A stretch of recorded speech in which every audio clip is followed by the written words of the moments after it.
A inflação, culpa de Bolsonaro. Dólar subindo, culpa de Bolsonaro. Eles não assumem. O erro pode estar na cara, pode estar estampado. Eles não têm a moral nem a capacidade de dizer: realmente, nós erramos, nós estamos gastando demais, nós temos que rever isso aí, reajustar. Peça desculpa para os brasileiros. Eles não têm a capacidade de fazer isso. O presidente Bolsonaro entregou o Brasil quebrado. Entregou o Brasil com um déficit de 800 bilhões. Ele fez a dívida e deixou para o Lula assumir. 800 bilhões de déficit. Porque ainda é tudo culpa do Bolsonaro. Queimada na Amazônia, Bolsonaro. Déficit, Bolsonaro. Dólar subindo, Bolsonaro. Meu Deus do céu, quando é que esse presidente vai sentar na cadeira, vai botar aquela faixa no peito e vai dizer: eu sou o presidente do Brasil e vou assumir a responsabilidade e as dívidas que tá acontecendo? Pessoal, segura aí porque a bomba tá chiando. Veja só essa notícia. Você conhece essa pessoa aqui? Pois é a Gleisi Hoffmann e o Lindenberg Farias. Eles simplesmente vão terceirizar o serviço. A dívida do Brasil, tudo isso que está acontecendo, o dólar subindo, os alimentos subindo, tudo isso tem um culpado. E quem é o culpado? Jair Messias Bolsonaro. Eu pergunto, quase 3 anos de governo Lula, ele ainda não assumiu a presidência? Só pode, porque ainda é culpa de Bolsonaro, ainda a inflação, culpa de Bolsonaro, dólar subindo, culpa de Bolsonaro. Vou soltar esse vídeo aqui e veja a argumentação deles. Ou seja, eles não querem assumir a responsabilidade, eles não querem tomar culpa, eles não querem assumir que erraram, que a gastança é do governo. Não, nada disso. A culpa foi porque Bolsonaro deixou o país endividado, Bolsonaro quebrou as estatais, Bolsonaro pegou dinheiro daqui e dali para tapar buraco. Eu vou soltar esse vídeo aqui, você vai ver só e você vai tirar a sua conclusão, porque no final das contas, sabe quem vai ser o responsável para pagar essa dívida? Eu e você. Não tem para onde correr. Mas vamos olhar a argumentação da deputada federal Gleisi Hoffmann e desse deputado aí, Lindenberg Farias. Pessoal, o mercado está fazendo um ataque especulativo contra a nossa moeda. Eles argumentam que o problema é o fiscal. A Gleisi vai mostrar para vocês aqui o que está acontecendo de verdade. Compartilhe esse vídeo. É isso aí, pessoal. Eles atacam o governo do presidente Lula dizendo que nós não temos responsabilidade fiscal, que fazemos uma gastança. Isso não é verdade. O Lula sempre foi responsável fiscalmente. Nos 8 anos que ele governou, a nossa dívida baixou, a gente fez superávites primários e nós melhoramos as condições sociais do Brasil. O que está acontecendo é que nós pegamos uma lambança do governo Bolsonaro. Essa é a verdade. O Bolsonaro fez um déficit nas contas públicas de mais de 800 bilhões de reais, quase 10% do PIB. Isso não é justificado nem com a pandemia. Gastou 300 bilhões de reais no ano da eleição para tentar ganhar a eleição. Vocês lembram? Ele aumentou a Bolsa Família, quis aumentar o BPC para poder ter popularidade.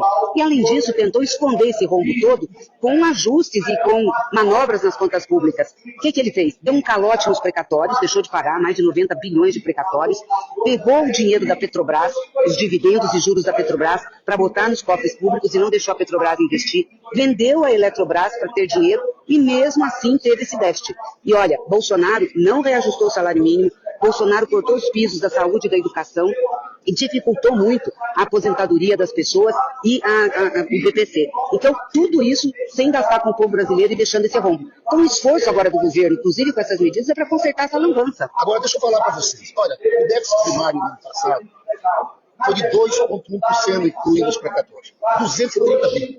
Sabe para quanto a gente cai esse ano? Para menos 0,25%.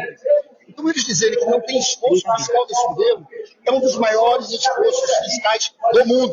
Sabe qual é o déficit primário? Nosso vai ser 0,25%. Né? Estados Unidos, menos 3,78%.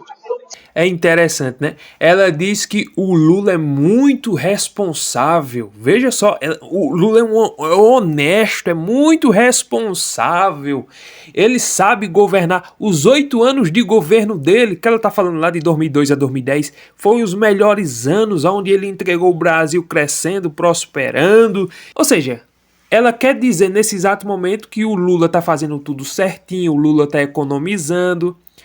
Mas não quer falar dos gastos que, por exemplo, a esposa do Lula, a primeira-dama, está fazendo. Mais de 30 milhões no Lula-Palusa, enquanto o Nordeste encerraram os carros-pipa e estão deixando muita gente sem água. Transposição do São Francisco não quiseram concluir, cortaram a transposição, deixando o povo sem água. Carne, picanha, lá em cima, aonde o ministro do Lula disse, não, substitui aí a carne por chicória aí. Aí o Lula disse em outra entrevista, não, mas o povo aí pode substituir, pode comer pé de galinha. Essa é que é a verdade. Lamentável, né? Então, veja só, eles não assumem. O erro pode estar na cara, pode estar estampado. Eles não têm a moral nem a capacidade de dizer, realmente, nós erramos, nós estamos gastando demais, nós temos que rever isso aí, reajustar. Peça desculpa para os brasileiros. Eles não têm a capacidade de fazer isso. Aí a Gleisi Hoffmann disse que o presidente Bolsonaro entregou o Brasil quebrado. Entregou o Brasil com um déficit de 800 bilhões. Ele fez a dívida e deixou para o Lula assumir 800 bilhões de déficit. Mas, segundo alguns estudiosos aí que eu vou deixar aqui, não foi isso que aconteceu não. O que está acontecendo nessa dívida toda é exatamente nesse governo que ainda não assumiu. Não assumiu. Porque ainda é tudo culpa do Bolsonaro. Queimada na Amazônia. Bolsonaro. Déficit, Bolsonaro, dólar subindo, Bolsonaro. Meu Deus do céu, quando é que esse presidente vai sentar na cadeira, vai botar aquela faixa no peito e vai dizer, eu sou o presidente do Brasil e vou assumir a responsabilidade e as dívidas que está acontecendo? Interessante, né? Porque eles têm os passapanos deles. Porque assim, eles são unidos no erro, no acerto, em tudo. Eles são unidos. E nessa hora eles precisam se unir mesmo. E eles têm uma mídia muito forte, que é a Rede Globo, onde tem uma grande ícone lá, que é uma das, tem a Daniela Lima e tem a Miriam Leitão. E a Miriam Leitão é aquela passa-pano. Ela sabe que o governo está destroçando o Brasil, mas ela vai dar um jeito, ela dá uma manobra, ela dá uma arte marcial lá de manobrar e dizer, não, povo brasileiro, tem uma explicação. Existe uma explicação muito clara do porquê as coisas estão subindo. Deixa eu te mostrar o quão vantajoso é o preço das coisas lá em cima. Eu vou te provar. Aí ela faz a manobra lá e quem é leigo, quem não busca conhecer nada, aí fica naquela, é verdade, eu acho que tem razão, faz sentido as coisas aumentar mesmo, é para o nosso bem. Eles querem maquiar. E eles fazem isso. E eles têm um jeito de fazer isso. E aí eu gosto dessas palavras do Lula. Nisso aqui eu vou ter que concordar com ele. Nisso eu tenho que concordar com ele. É porque a Miriam Leitão não tem vergonha. Mas nisso aqui eu vou concordar com ele. Vê só o que ele fala da Miriam Leitão. Ele vai chamar a Miriam Leitão para ser sua ministra. Vê só. Quero dizer que se um dia Deus quiser e o povo brasileiro assim o desejar e eu votar, eu vou chamar a Miriam Leitão para ser minha ministra da Fazenda.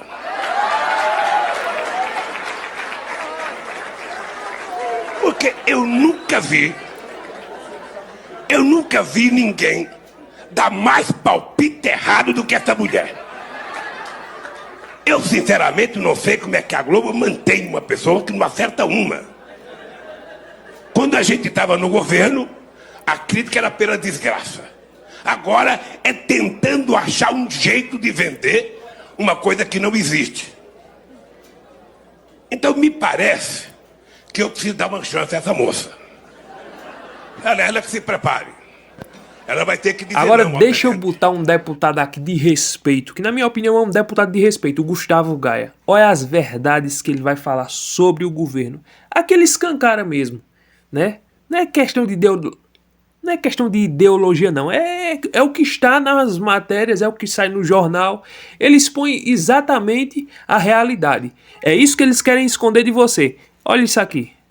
Existe hoje uma competição muito acirrada no que diz respeito à ideologia no jornalismo, né, a histerismo ideológico, militância jornalística entre Miriam Leitão e Daniela Lima. E eu já falei várias vezes aqui que às vezes eu fico na dúvida em qual é a principal passadora de pano oficial desse governo, quem é o principal ventríloco. Eu acredito que seja a Daniela Lima, porque ela não só é passadora de pano pro Lula, como ela é o ventríloco do STF. Enquanto a Miriam Leitão ela é mais focada só em proteger e tentar inventar narrativas para defender o governo do Lula, com aquela história do o imposto subiu, saiba porque isso é bom. A gasolina subiu, saiba porque isso é bom. Mas o pior e mais vergonhoso momento da televisão no jornalismo brasileiro, com certeza, é da Daniela Lima. E eu tenho certeza que você se lembra desse vergonhoso trecho aqui. E eu vou te mostrar a atualização dos números das 3 empresas que a Daniela Lima fez questão de usar nas primeiras semanas do governo Lula para mostrar que o governo Lula era maravilhoso. Ela criou o tal kit Lula do dia seguinte, como vocês podem ver aqui em cima. Você se lembra desse vídeo, né? O discurso vira dinheiro em política. Quando a gente fala isso aqui, muda o preço do pão. Espera aí para você ver como é que estão essas 3 empresas hoje. Você vai voltar a comer picanha, você vai voltar a comer picanha. O brasileiro gosta de vestir bem, sim. O brasileiro gosta de coisa boa, pobre gosta de coisa boa. E você vai voltar a ver aeroporto lotado como se fosse rodoviária.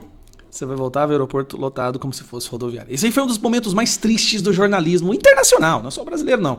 Assim, é uma vergonha saber que essa pessoa trabalha na imprensa. De palavra virando dinheiro. Sim. Todas essas frases que eu relatei aqui foram ditas exaustivamente pelo agora presidente eleito Luiz Inácio Lula da Silva. Então vamos lá. Ela escolheu as 3 empresas que estão aí. Açaí On, né? Vamos pegar aqui, mano. Açaí, Renner e CVC. Então, supermercado, roupas e viagens. São as 3 empresas que ela escolheu para falar kit Lula do dia seguinte. Tranquilo.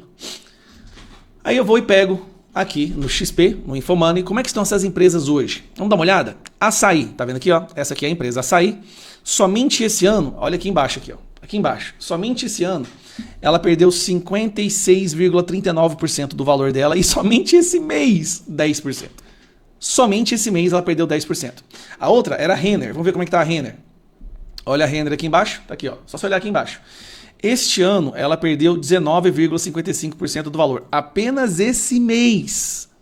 9,35%. Só esse mês. Ela perdeu quase 10% do valor dela esse mês. Tá? A ação dela hoje está no valor de R$ 12,41.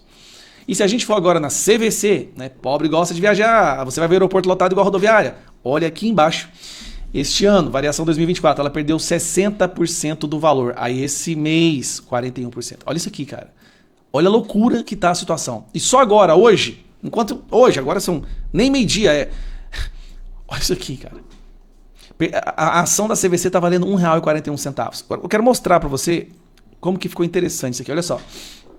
A CVC valia 7,6. Renner, 30, cada ação, hein? 30,73 e o Açaí 31,89. E se a gente faz a atualização, tá aqui, ó.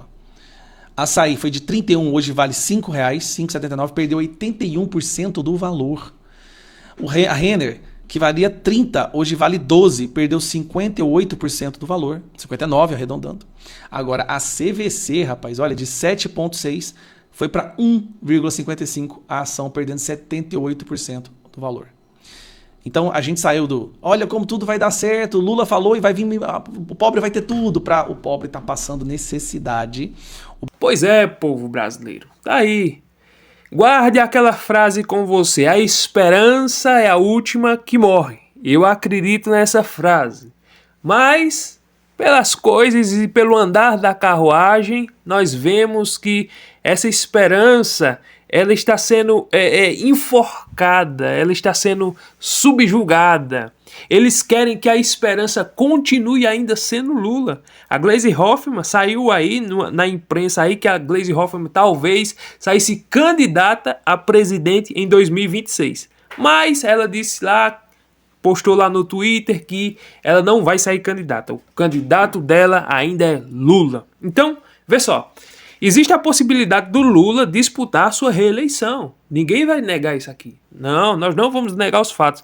Ele pode disputar a reeleição ou então ele vai colocar o seu substituto. Quem é o substituto do Lula? Exatamente o ministro da Fazenda, Fernando Haddad. Esse que está aí que não tem culpa nenhuma. Ele não tem culpa nenhuma. Pelo contrário, ele disse que pegou o Brasil quebrado. Ele disse que pegou o Brasil, aí ele tá reajustando as contas e tá fazendo o Brasil crescer e tá fazendo o Brasil avançar. Segundo ele, né? Mas ele que só estudou 2 meses de economia só para passar na prova, ele mesmo disse isso, não é nem eu que estou dizendo. Então, esse ministro que está aí, que não quer assumir a responsabilidade, que não tem responsabilidade, que o déficit está lá em cima e ele não tem culpa de nada, nem ele nem Lula, eles são inocentes. O culpado de tudo isso, do Brasil estar nessa crise, ainda é de Bolsonaro? E daqui a um ano, o que acontecer ainda vai ser Bolsonaro? Que essa é a triste realidade. Essa é a narrativa que eles têm. Hoje em dia eles não conseguem esconder tanta coisa mais por causa das redes sociais. Quando eles tinham a mídia, quando eles tinham a Globo, que era o único meio de comunicação antes das redes sociais entrarem, antes da internet, eles tinham muita força e muito poder, mas hoje eles estão percebendo, eles estão caindo, eles estão vendo que o povo brasileiro não é besta para cair em narrativas. O povo brasileiro enxerga quando vai no mercado, quando vai na farmácia, quando vai botar gasolina no carro, todo mundo tá vendo. Hoje ninguém é mais convencido por narrativas. A Rede Globo ainda tenta vender as narrativas porque ela recebe bilhões mensalmente. Mas nós que temos internet e temos o acesso nas nossas mãos, não caímos mais em contos de fada. Então eu quis trazer essas notícias para você, para te deixar informado acerca do que está acontecendo. Se você gostou do vídeo, deixa o like, curte, comente, se inscreva e até o próximo vídeo, se Deus permitir.